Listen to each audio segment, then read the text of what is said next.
Long term capital gains, also known as LTCG. Short term capital gains, also known as STCG. अब LTCG और STCG के special tax rates होते हैं। अब ये टैक्स रेट्स चार्ज आपको अपने एसेट्स पे होंगे, डिपेंडिंग आप उनको लॉन्ग टर्म होल्ड कर रहे हो या शॉर्ट टर्म होल्ड कर रहे हो। अब अगर आपके दिमाग में क्वेश्चन आ रहा है that what is long term, what is short term, how many months, how many weeks, how many days, how many years, how many decades, well long term और शॉर्ट टर्म की डेफिनेशन ना सरकार decide करती है, and for every asset it can be different, it does not need to be same for everything. उसके बाद आती है बात इंडेक्सेशन की। इंडेक्सेशन मतलब ग्रोथ माइनस इन्फ्लेशन। तो सपोज अगर मेरा जो गेन हुआ है वो हुआ है 10% का, अकॉर्डिंग टू गवर्नमेंट इन्फ्लेशन हुई है 6% की, तो जो मुझे ग्रोथ मिली है वो है 10% माइनस 6%, मतलब 4% को ग्रोथ हुआ है, तो मुझे टैक्सेशन सिर्फ 4% में पड़ेगा। इसको बोलते हैं indexation benefit. Well these were some of the terms जो आपको जानना बहुत ज्यादा जरूरी है इस वीडियो के लिए, बिकॉज इस वीडियो का पर्पस ये नहीं है कि आप अपना खुद टैक्स फाइल करोगे और खुद हर चीज करोगे, नॉट दैट। बिकॉज अगर आपका केस बहुत स्ट्रेट फॉरवर्ड है तो यस आप खुद फाइल कर सकते हो, बट बहुत केसेस में जहां पे थोड़ी सी कॉम्प्लिकेशन होती है, चाहे आप बिजनेस में हो, चाहे इनकम कहीं बाहर से आ रही हो, कुछ और हो रहा हो, तो you need to hire a CA. और मैं आपको बोलूंगा एक प्रोफेशनल को हायर कर लो या गो थ्रू प्रोफेशनल वेबसाइट उनके थ्रू कर लो, बट खुद इसको ज्यादा फिगर आउट करने की जरूरत नहीं है। इस वीडियो का पर्पस क्या है, मैं आपको बेसिक टैक्स स्लैब रेट्स बता रहा हूं, बिकॉज हमारे देश में चाहे आप जितना भी महंगा सीए ले लो, चाहे जितना भी महंगा लॉयर ले लो, जब तक आप खुद अपने अकाउंट्स में इंटरेस्ट नहीं लोगे, आप खुद अपने केस में इंटरेस्ट नहीं लोगे विद द लॉयर, वो ज्यादा एफर्ट नहीं डालने वाले। तो इस वीडियो में मैं आपको क्लियरली बताऊंगा कि क्या क्या टैक्स स्लैब्स हैं, क्या क्या रेट्स हैं in simple language, so that जब आपका टैक्स फाइल हो आप सीए से बात कर पाओ, समझ पाओ और चीजों को खुद भी कंट्रोल में ले पाओ। एंड सेकेंड, एंड में मैं आपको बताऊंगा debt funds, specifically debt funds के लिए एक बहुत ही major hack to save money on your investments. So let's start.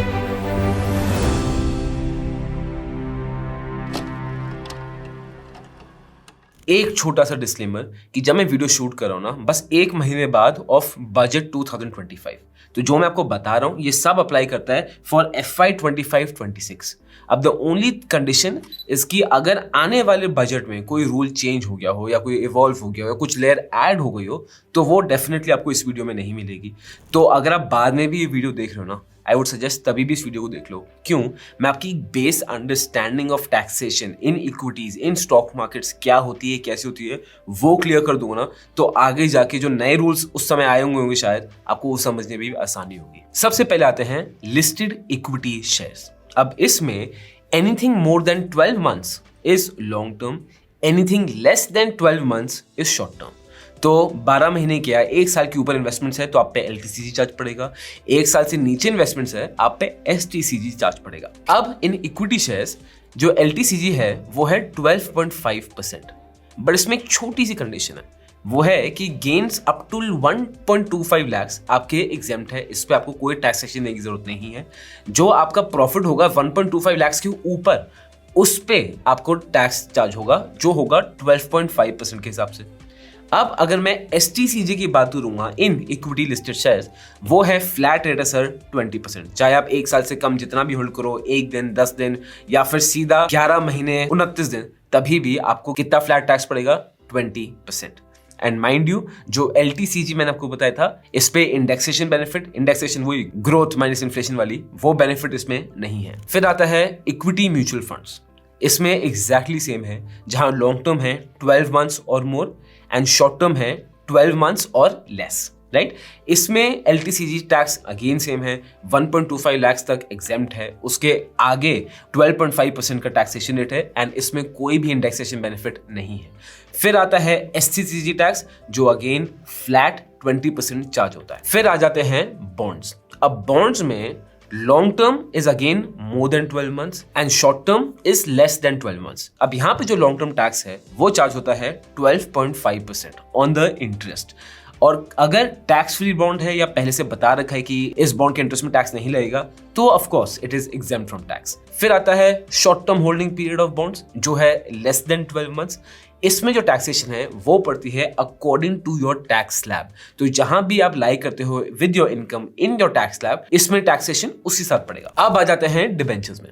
Debentures में मोर देन 12 मंथ्स अगर आप डिबेंचर होल्ड करते हो it is considered to be long term, और अगर 12 मंथ से कम होल्ड करते हो it is considered to be short term. Simple. अब डिबेंचर्स में जो लॉन्ग टर्म पे टैक्सेशन लगता है वो है ऑफ 12.5%, एंड अगेन इसमें इंडेक्सेशन का बेनिफिट नहीं मिलता है। एंड अगर मेंशन है पहले से कि डिबेंचर टैक्स फ्री है या नोटिफाई कर रखा है आपको पहले से, तो ऑफ कोर्स कोई टैक्स नहीं लगता है। अब अगर मैं शॉर्ट टर्म होल्डिंग की बात करूंगा which is less than 12 months, इसमें जो टैक्सेशन लगता है वो लगेगा ऑन योर टैक्स स्लैब, जो भी आपका इनकम टैक्स स्लैब है उसी बेसिस पे लग जाएगा। इसके बाद आता है debt mutual funds, and this is very get interesting. और डेट म्यूचुअल फंड्स का एक बहुत तगड़ा हैक है जो आपको वीडियो के एंड में पता चलेगा, so please be sure to watch till the very end. अब डेट म्यूचुअल फंड और any other actually money market instrument भी है, इसको मैं डिटेल में अगर आपको बताऊं तो इन्वेस्टमेंट या फाइनेंशियल इंस्ट्रूमेंट जहां पे मोर देन 65% होल्डर डेट में है ना, वो इस कैटेगरी में आ जाएगा, डेट म्यूचुअल फंड कैटेगरी में। तो अगर आप कंफ्यूज हो कि जो आप होल्ड करो is a debt mutual fund और नॉट, तो उसको आप सीधा वैल्यू सर्च में या ग्रो में या कोई भी वेबसाइट में उस फंड को आप सर्च करो, उसको आपको होल्डिंग दिख जाएगी। If it's more than 65% it's a debt mutual fund, if it's less than 65% तो वो डेट म्यूचुअल फंड में काउंट नहीं हो। अब डेट म्यूचुअल फंड में शॉर्ट टर्म होल्डिंग पीरियड है less than 24 months, yes less than 2 years debt mutual fund में है short term holding period, and long term holding period है more than 2 years, that is more then 24 months। अब in the long term इसमें taxation आपकी दो kinds की लग सकती है। अगर आपने 1 अप्रैल 2023 के पहले अपना डेट म्यूचुअल फंड लिया था तो जो आपको टैक्स लगेगा वो होगा ऑफ 12.5%, और अगर डेट म्यूचुअल फंड आपने लिया है आफ्टर 1 अप्रैल 2023 तो आपको टैक्स लगेगा on your tax slab. Simple. अब अगेन इसमें अगर कंफ्यूजन आपको ये हो रहा है कि यार हर्ष बट कोई डेट फंड था उसको तो मैं कब से इन्वेस्ट करता आ रहा हूँ, 2-3 साल हो गए, अब कैसे होगा? तो सिंपल सोल्यूशन है सर, जो यूनिट्स आपने 1 अप्रैल 2023 के पहले लिए हैं उन पे आपको लॉन्ग टर्म टैक्स कितना पड़ेगा 12.5%। जो 1 अप्रैल 2023 के बाद यूनिट्स लिए हैं उन पे आपको कितना चार्ज पड़ेगा according to your tax slab. ठीक। अब डेट म्यूचुअल फंड्स में आ जाते हैं शॉर्ट टर्म में। अब शॉर्ट टर्म में भी दो डाइवर्सिफिकेशन है। अगर आपने 1 अप्रैल 2023 के पहले लिया है तो आपको जो टैक्स लगेगा वो होगा ऑफ 12.5%, और अगर 1 अप्रैल 2023 के बाद लिया है तो जो आपको टैक्स लगेगा that will be on your income tax slab. फिर आ जाते हैं अनलिस्टेड शेयर्स की कैटेगरी में। ऐसे बहुत लोग हैं जिनको मैं जानता हूं जो हमारा चैनल देख रहे हैं जिनको अनलिस्टेड शेयर्स में बहुत इंटरेस्ट रहता है। अब अनलिस्टेड शेयर्स में लॉन्ग टर्म टाइम फ्रेम होता है 2 साल के ऊपर, मतलब 24 मंथ्स के ऊपर, और शॉर्ट टर्म टाइम फ्रेम होता है 2 साल के नीचे, मतलब 24 मंथ्स के नीचे। लॉन्ग टर्म पे जो टैक्स लगता है वो है ऑफ 12.5% विदाउट इंडेक्सेशन। उल्टा आप देखेंगे कहीं पे भी यहाँ पे जो मैं आपको बता रहा हूँ इंडेक्सेशन का बेनिफिट अनफॉर्चुनेटली कहीं भी नहीं मिल रहा है, एंड शॉर्ट टर्म में जो आपको टैक्स पड़ता है that is on your tax slab. अब आगे ना और भी कैटेगरीज है जैसे immovable property, unlisted bonds, unlisted debentures. अब मैं वो सारे नहीं बता रहा हूँ, वीडियो बहुत लंबी हो जाएगी और बहुत लोग उसमें इंटरेस्टेड नहीं रहते हैं, तो टेंशन की कोई बात नहीं है, Goyal has got your back. जो भी मैं बोलो ना उन सबके लिंक्स नीचे डिस्क्रिप्शन में है उन सोर्सेज के, तो वहां जाके आप चेकआउट करो, आपको अच्छे सोर्स से ढंग की इन्फॉर्मेशन मिल जाएगी। और अगर वीडियो अभी तक देख रहे हो आपको लग रहा है कि एकदम short crisp and to the point है, then definitely hit the subscribe button, hit the like button and comment करो, एंगेजमेंट बढ़ाओ so that the video does even better. Economics में ना एक बड़ा ही इंटरेस्टिंग प्रिंसिपल होता है diminishing law of marginal utility. तो आपको देखिएगा कि कैसे ग्राफ में ये कर्व नीचे की तरफ बेंड हो रहा है। तो अगर मैं बहुत आसान भाषा में समझाऊं ना, ये रूल ये बताता है कि कुछ भी आप इनपुट अगर दोगे है ना, उसका आउटपुट बहुत ज्यादा होगा, बट जैसे जैसे आपका इनपुट बढ़ता जाएगा आपका आउटपुट का इफेक्ट कम होता जाएगा। जैसे आपको बहुत भूख लग रही है, राइट, तो जो पहली आप ब्रेड खाओगे, ओह जो सेटिस्फैक्शन अनलेवल, मतलब unparallel, it's going to be crazy, right. तो आपका इनपुट है ये, आउटपुट है इतना, सेटिस्फैक्शन सुपर है। अब वहीं पे आप एक और ब्रेड खाओगे, सेटिस्फैक्शन थोड़ी कम, एक और ब्रेड, सेटिस्फैक्शन ओके, चौथी ब्रेड खाओगे तो सेटिस्फैक्शन कम, पांचवी ब्रेड और कम, छठी ब्रेड और कम, 10वीं ब्रेड तक जाते जाते शायद आप प्यूक आउट करने लग जाओ, तो सेटिस्फैक्शन एकदम नेगेटिव में चले जाता। तो समथिंग वेरी सिमिलर आप देखोगे इकोनॉमिक्स में क्यों होता है, इट्स इंफ्रास्ट्रक्चर।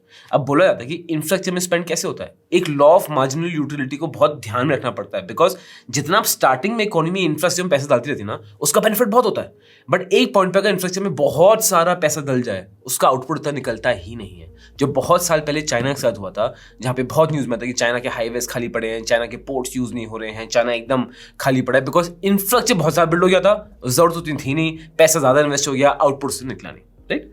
उसी तरह जब आप टैक्सेशन पे काम कर रहे हो ना, you need to understand this. Starting में अगर आप टैक्स बचाने में एफर्ट डालोगे तो एक लेवल तक इट इज ओके, बट अगर आपने पूरी दिलो जान से बस टैक्स बचा रहे हो, 24 घंटे यही सोचो, सिर्फ टैक्स बचाने पे लगे हुए हो, तो अल्टीमेटली आप पैसे कितने बचा लोगे? जो आपका इनपुट इतना जा रहा है, आउटपुट आपका इतना ही आएगा। So tax planning is only okay till a certain level. उसके ऊपर जाना it doesn't make sense for you. उससे बेटर तो ये है कि आप अपनी अर्निंग अपॉर्चुनिटी बढ़ाइए, स्टॉक मार्केट में ध्यान दीजिए, प्रोफेशन में ध्यान दीजिए, बिजनेस में ध्यान दीजिए। That is going to help you out much more, right? So keep this in mind. अब जाते हैं इसके तगड़े हैक्स की तरफ। तो सबसे पहला जो हैक आता है ना, वो है सबसे सिंपल, इफेक्टिव और may be the most popular, tax harvesting. Tax harvesting कैसे? अब आपने देखा होगा इक्विटी शेयर्स और इक्विटी म्यूचुअल फंड्स में अगर लॉन्ग टर्म इन्वेस्टमेंट हम करेंगे तो 1.25 लाख तक एग्जेम्प्ट है, जो प्रॉफिट है 1.25 लाख तक। उसके बाद प्रॉफिट में कितना चार्ज लगता है? 12.5% टैक्स। तो लोग क्या करते हैं इज दैट जैसे ही आपका 12 महीने से ऊपर हुआ, 12 महीने 1 दिन या 10 दिन व्हाटएवर ऊपर हुआ, आप अपना 1.25 लाख से प्रॉफिट बुक कर लो। बुक कर लिया, ठीक है, वो एलटीसीजी में आपको पूरा बेनिफिट मिल जाएगा, उसमें आपको टैक्स लगेगा नहीं, वो एग्जेम्प्ट हो जाएगा।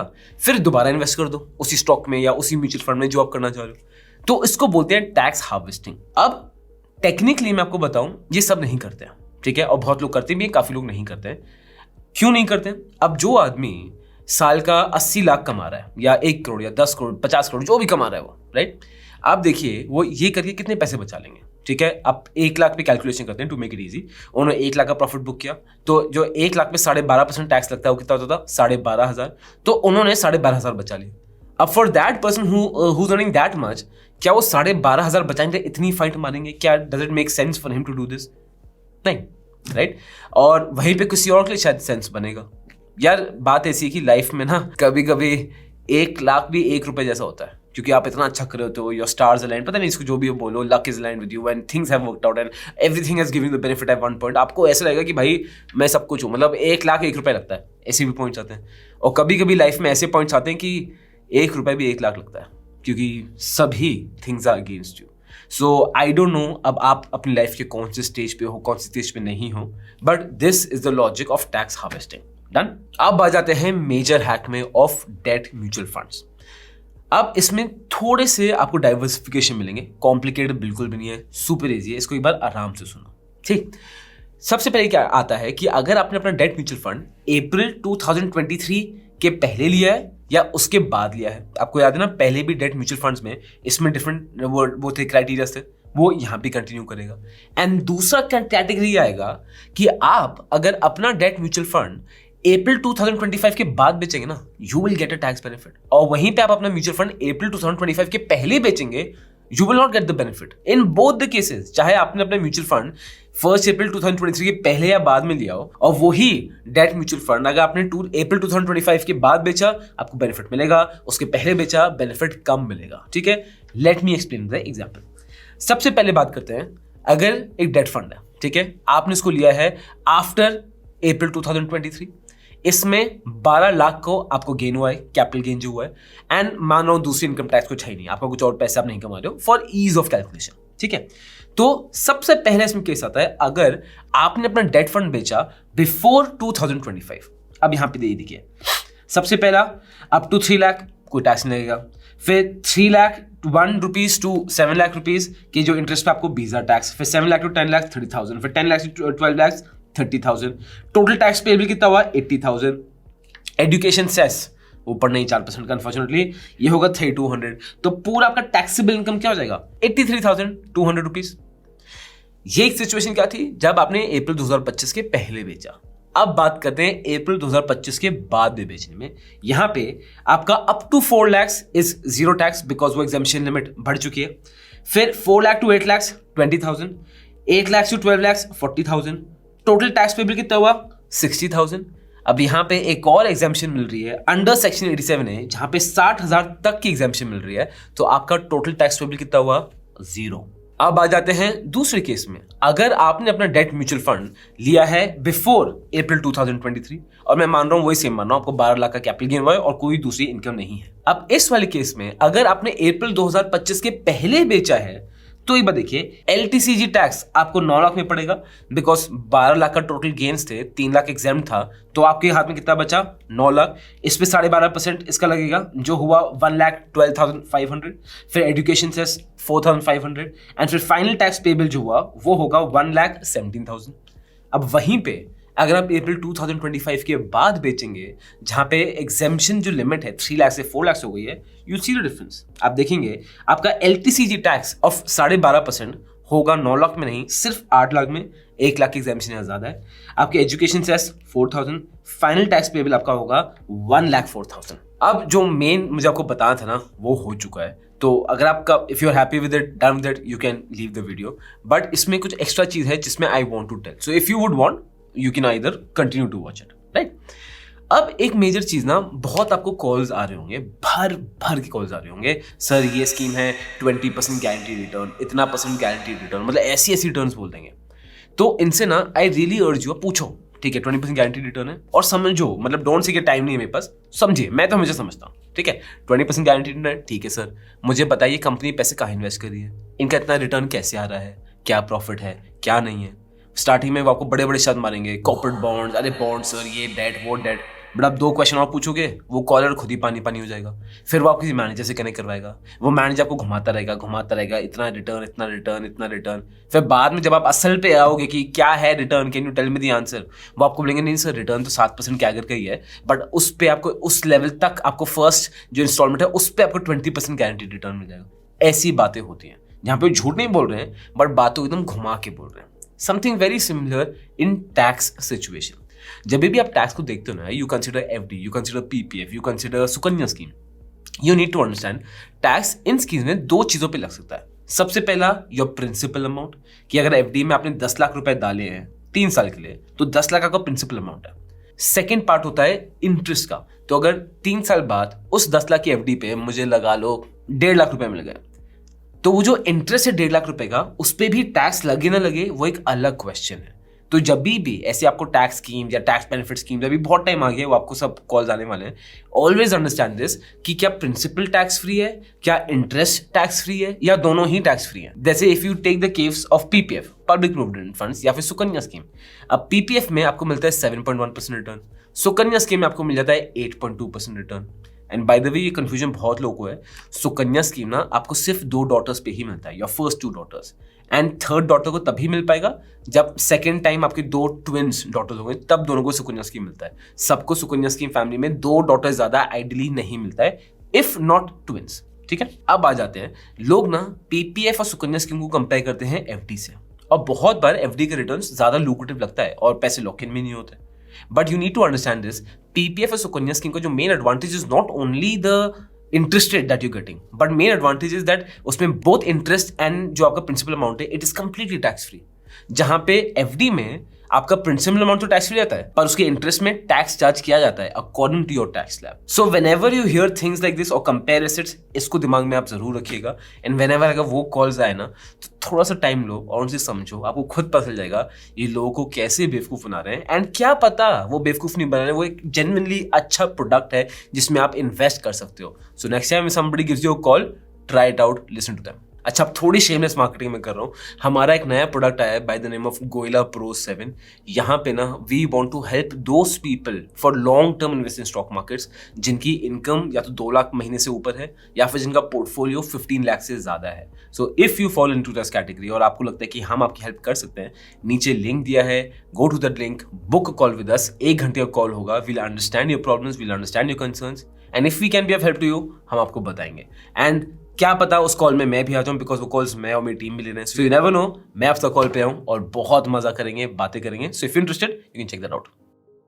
This content is only for education purposes. We do not provide any buy or sell recommendations. Please do your own research before making an investment decision. All the companies mentioned in the content have no association with us until mentioned otherwise in the video itself.